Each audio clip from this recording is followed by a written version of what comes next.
Dun, dun, dun, dun, dun, dun, slow ride, dun, dun, dun, dun, dun, dun, take it easy. Dun, dun, dun, dun, dun. What? Beavis? No, I'm not acting like Beavis. Just a little fog hat, man, on a little bit partly cloudy morning, you'd say? Would you say? Yes, sir. I got 'em. Yeah, nice crowd. I went and got Fog Hat Starship tickets Saturday morning. Box office open for the Montana State Fair night shows. It's a nice crowd, Andy. Windy, kind of cool. I was in the shade shivering, though. I got there about 7:15. Already people were waiting in line and waiting in their cars. And we took an informal poll. I walked up and all Chris Farley, like, hey, everybody, I do a podcast. Who's everybody here to see? Seemed like an even, I don't know, Trace Atkins, Jeff Dunham, and Starship Foghat were what people were there for, it seemed like to me. Yeah, there's a line out to the door when I left, so yeah, I got 2 tickets, have no idea who I'm taking. Maybe we should run a podcast contest. Go see Foghat with Pipewrench. Film at 11, right, Andy? Film at 11. Alrighty then, film at 11. Alrighty then. Man, what a goofy morning. Yeah, I'll get into it. But it's Monday. It's Monday morning. La, la, la, la, la. Oh, yes, Monday morning came without a warning. Partly cloudy, and if you needed to be to work by 8 o'clock, and you are sitting there watching me ramble on, you're about what? 3, 4, 5 minutes late already? Yeah, you're late. So, big shout outs first of all to Brandon and all of the staff down there at the Holistic Relief by Design, which now has 2. They got a 10th Avenue North location, so they have 2 locations here in Great Falls, Cascade County. And, of course, our good friends at the Great Falls Gazette. It's always cool to have, like, people, we're brought to you by, but, the Great Falls Gazette, Andy, cue it. Great Falls Gazette, gonna see my smiling face on the cover of the Great Falls Gazette. Oh, yeah. Andy, did you see, the Gazette's, they got 2 issues now. They're, 20 pages long. Yeah. Holistic's got 2 locations, Great job. Everybody's doing a great job. Support local business, of course. We're happy to have them both on board. I told you like that, man. So it's Holistic Relief by Design, and they're a dispensary with cannabis products. And the Great Falls Gazette is the best paper around right now. I mean, geez, we've compared it to the Tribune. They're kicking the former Tribune's ass. Yeah, so, right, yeah. So support, like I said, support local business. Right. So, okay. Andy, what the hell? All right, we're going to drive right. What the hell is it with all of the UFOs and paranormal and alien sightings around our neck of the woods? Okay, I'm right in Great Falls, Montana. Is the central part of the state of Montana. We're on the Rocky Mountain front. And it's winds blows.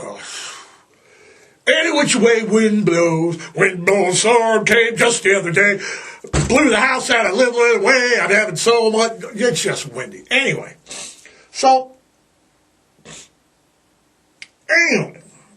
we're talking about the UFO and flying saucers, because of where we're at. Did you know Montana is like the second rate in UFO sightings in the country? I know it. It's just, heck, I'm telling you, Andy, I'm driving to the studio this morning, and I'm going down through Park Drive, and I seen a flying saucer over Gibson Park. I'm serious. No, I'm not kidding. No, I saw a flying saucer over Gibson Park, and I'm thinking to myself, I know, and I've stated before, that Great Falls, Montana is the Roswell of the northern United States. But seriously, I mean, we did the video downtown with Charlie Russell. They got Charlie Russell on a parking. Charlie, if you don't know who Charlie Russell is, Charles M. Russell is a world famous Western artist. His home was right here in Montana, in Great Falls. And we did there's a parking lot downtown Great Falls that has a big mural of Charlie on the side of it. And we were down there filming, and you know what? Yeah. There's an alien behind his head. Go to my video, look at it. It's like, hi, we're at parking garage in Great Falls, Montana. Something like that. Go look it up on my YouTube. You'll see. There's an alien. There's a spaceship. So, I know that like I said, we're the Roswell. But, the national, like I said, what is it? The National UFO Reporting Center. It's an organization that was founded in 1974. What a good year that was. This was junior year. Goat's Head Soup, which were once vices are now habits, were both getting a lot. Led Zeppelin 5. But anyway, 1974, and like I said, the organization, what are they called? They're National UFO Reporting Center. Now, Montana, like I said, we win the dubious honor of coming in second. We're second place. Come on, people, we're second place. You got to try harder, all right? We're second place of the most reported UFO sightings, alien paranormal sightings in the United States. Who's first? Oh, shit, our neighbors over there to the west of us a little bit, Washington State. They're first, we're second. So come on, try harder. You need to report more. I mean, the data suggests right now that in Montana, okay, 80 people out of every 100,000, okay, that's the data that they're using, have taken, 80 out of every 100,000, and they've taken the time and the effort to report UFO and UFO encounters.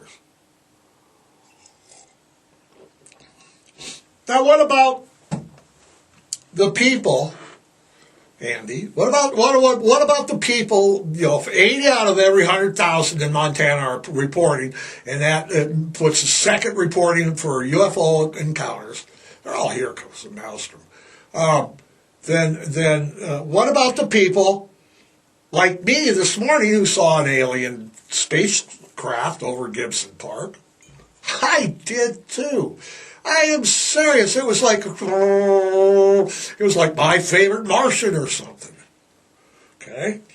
It's better than Gibson Pond, where there's the creature from the Black Lagoon. Okay. What about the people that see UFOs and don't report it? I did see one, Andy. I was not on mescaline. Okay? I saw a UFO. That's my story. And I'm sticking to it. So, Montana, though, now Montana is the, can we say dubious again? The dubious honor and the dubious distinction, are those two different? Montana has been the home to the UFO phenomena since, right after the time that the United States started testing their nuclear weapons and atomic bombs. You think maybe the aliens are like keeping an eye on that? They don't like the atomic nuclear weapons. They're more an advanced civilization. They know that the nuclear weapons could lead to mass extinction events. They can't interfere, but they're aliens. They're not all like E.T. Phone home. They're not all like E.T. Okay? Where's my phone at? Do we got a phone prop somewhere we can phone home? Okay. Montana, though. I mean, if everything's starting to step up during the nuclear age, then Montana would definitely be a hot spot for UFO phenomena because of Maelstrom Air Force Base. I mean, for crying out loud. Maelstrom Air Force Base is their own nuclear power. I mean, they are. We're Maelstrom. We podcasted out there, too. Look that up. So we got people looking up today. You got to look up this video for the Charlie Russell mural downtown with the alien behind his head. And we're out there, nuclear, Maelstrom Air Force Base. They have missile wings and nuclear power in their own. I mean, I'm not exaggerating, Andy. We are a nuclear power in ourselves. If nuclear weapons attract aliens and UFO, then it makes all the sense in the world that they would be right here because what? Like I said, Maelstrom is a nuclear power all by themselves. I mean, seriously. I mean, we're talking right here, okay, in Great Falls, okay? Right here in Great Falls in 1950, a man named Nick Marina, okay, shot a 16 millimeter recording of two flying saucers just outside of town. Okay, you could see the town, and can you throw it up here? All right. Now, Nick.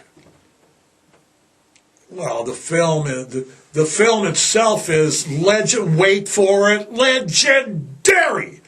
Okay, but believers and skeptics both weigh in on Nick's 16 millimeter shot. Skeptics, I remember in high school, junior year, Neil Olson got a Frisbee. He took a smaller kind of thin, literally a tea saucer or whatever. He taped it together, took a gazillion takes on it, and then finally got the perfect picture. We're like, oh my God, there's a flying saucer over Sentinel High School. And we were on mescaline at that time. Okay? Not this morning, but back there in 74 we were. Okay? So, okay, they're saying, well, Nick Marina's, the skeptics are like, if Neil Olson can do it, sure, they can do it. But 17 years later now, just down the street here, what would it be, Andy? We're right here, so just right down, just down the street that way, about 50 blocks, is Maelstrom Air Force Base. And in 1968, retired nuclear targeting officer, get the name right, Robert Jameson, like the Irish whiskey. Robert Jameson, was he drinking Irish whiskey? He was not. All right. Robert Jameson reported in the national media that UFO sightings were a regular occurrence at Malmstrom Air Force Base. And the sightings would frequently deactivate the nuclear Minuteman missiles so that they have to override that manually and fix it. And by getting this right, Andy, manually. Okay? Great. And we got aliens messing with our nuclear warheads. I'm telling you, they know. Aliens know that nuclear weapons can only do harm, no good, and that's why they're doing it. Another officer that was unnamed, you're saying, went on to back up off the story, but he also added that at one time all the red lights were flashing, things were turning on and off, and so all the weapons, all the nuclear Minutemen shut down. So, okay, we got the reports, no, what about the reports of the Triangle Formation over Livingston in the 70s? Be national news, okay? What about that? And let's not forget along the High Line, down in the boardwalk, we're having fun. The High Line's the boardwalk, isn't it? Okay, the High Line along Highway 2. It's a 2-lane highway. Dangerous. Oh, jeez. It's a dangerous road not because of the aliens, but it's a dangerous road because along the High Line and along Highway 2, there have been so many UFO sightings and so many other kind of strange kind of phenomena up there that it's commonplace. It's just been going on for so long, Andy, that they're just like, well, oh yeah, there's a flare, there's a flying saucer, it's buzzing the Highway 2. They got crop circles over there. They had a rash of cattle mutilations. That's pretty weird. But they had a rash of cattle mutilations that were documented in the 1980s. That's pretty freaking weird. So the High Line has always been a hot spot. Yeah, it's been a hot spot, Andy, for alien and paranormal activity. Livingston, here, right, Great Falls, Malmstrom reports, wait a minute, though. Wait, Andy, hold on. Let's not forget about the David Bromley. Okay, David Bromley. And, of course, you can look all this up, people. We don't just make stuff up. David Bromley had a trail camera. He had several, but he had a trail camera set up that took photos, and they were like in Redgate, in the Deer Lodge, Montana Forest, right, Deer Lodge National Forest, Redgate area. He had trail cameras set up, and yeah, the first of all the cameras had a battery life of like 7 months. Something like that. He had an alert that they picked up something. There was several cameras out there. One of the cameras, I saw the pictures. You can look them up. That's Donald Bromley. He looked like just some like weird alien gray. I mean, God, it was just this weird, fake Bigfoot photos and, stuff like that. But Red Gate is like this area in Montana, besides Maelstrom, besides the High Line. It's another area where there's a lot, and I mean a lot, of paranormal activity, and UFOs are going on. Like I said, I saw the pictures. It's online. You can look it up.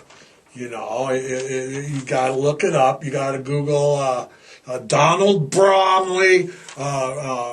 We looked up Red Gate. We looked up Donald Bromley, Red Gate, Deer Lodge National Forest, Montana. That's probably more information than you're going to need. But it was like this gray, transparent, like naked. You could see through it with this like giant head. And it's just walking around, la-di-da, I'm an alien. I'm walking around Red Gate, the Deer Lodge National Forest. Nothing to see here, everybody. I mean, in this place that he was found in, and from what the research and what the articles tell us, was that the Red Gate area is not somewhere that, people would just go to.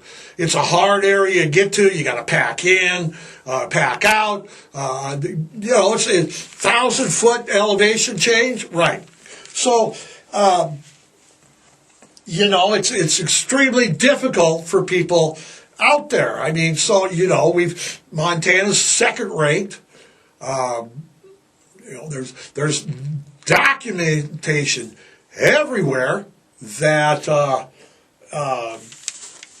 there's documentation everywhere that there's aliens, UFOs. The government's been, the government, what was it, 3 years ago?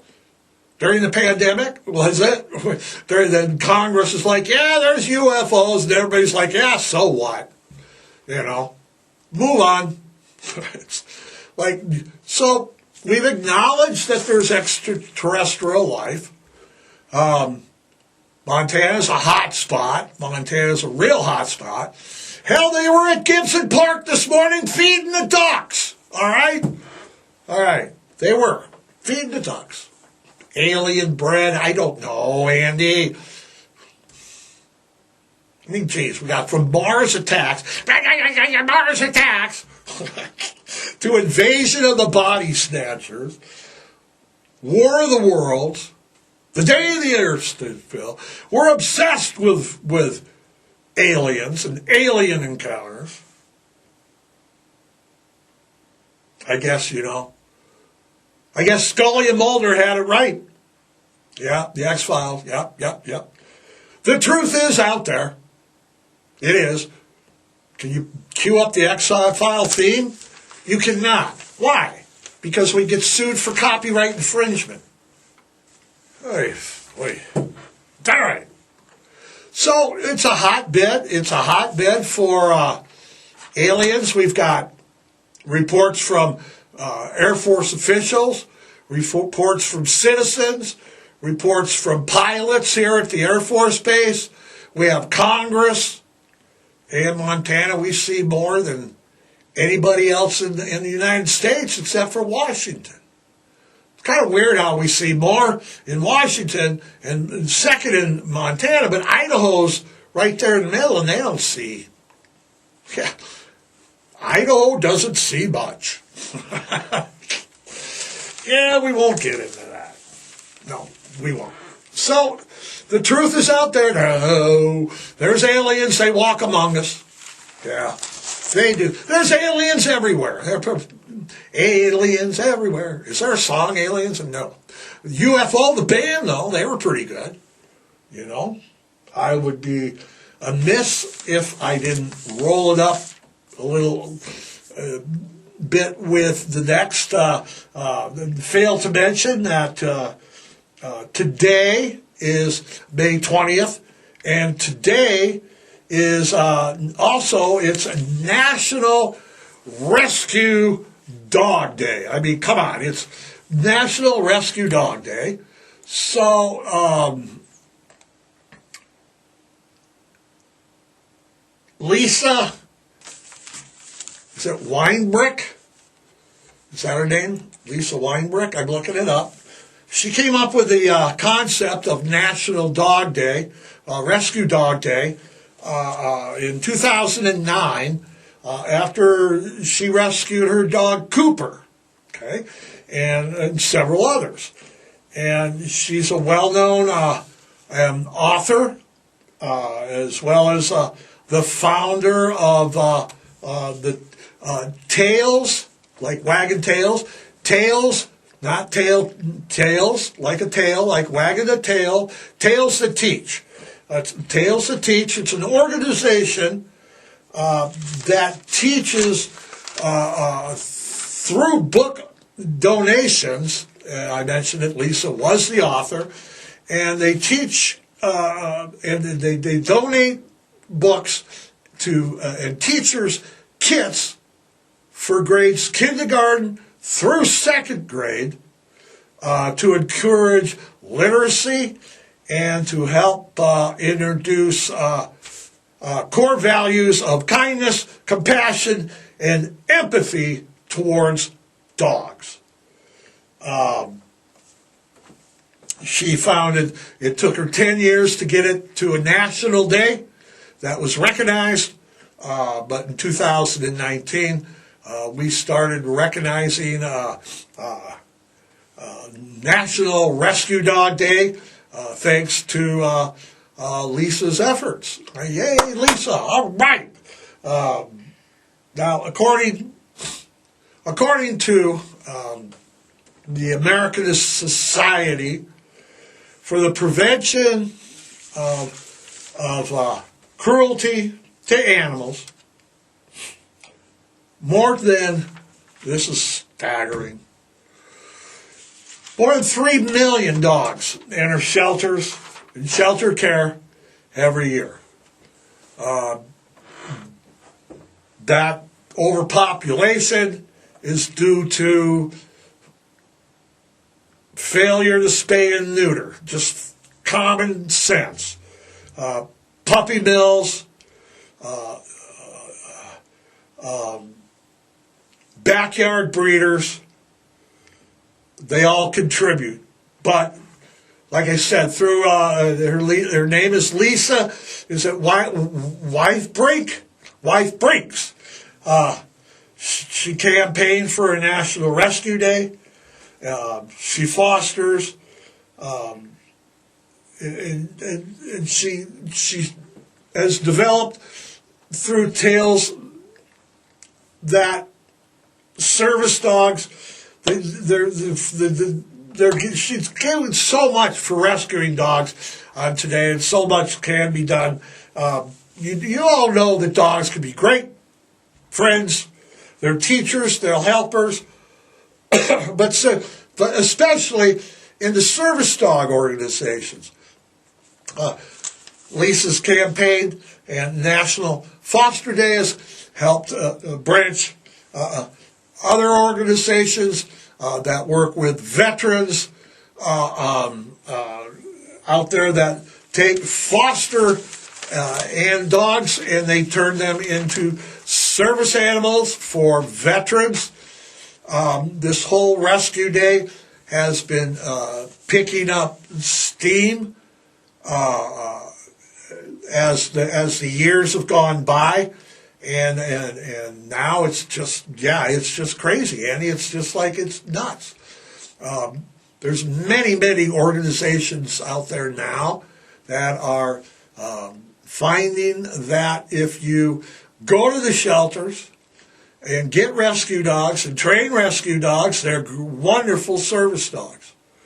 We're going to try to cover 2 or 3 organizations that do that in the near future. You all know that I support Cole the Deaf Dog, and I also, which works with kids and veterans, And I also support Leashes of Valor, which supports service dogs for veterans. Their motto is one leash saves 2 lives.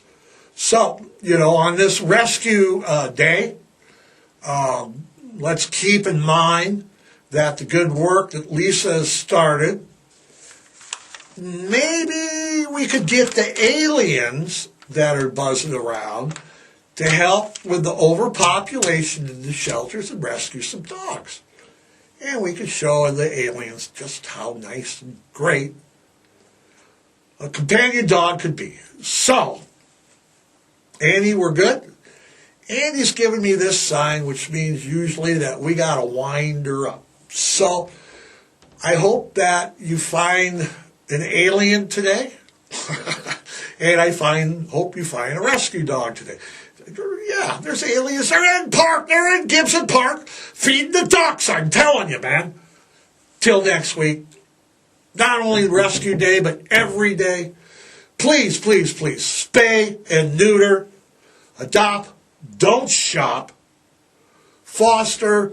Rescue. Pay attention to what day it is. It's like rescue day.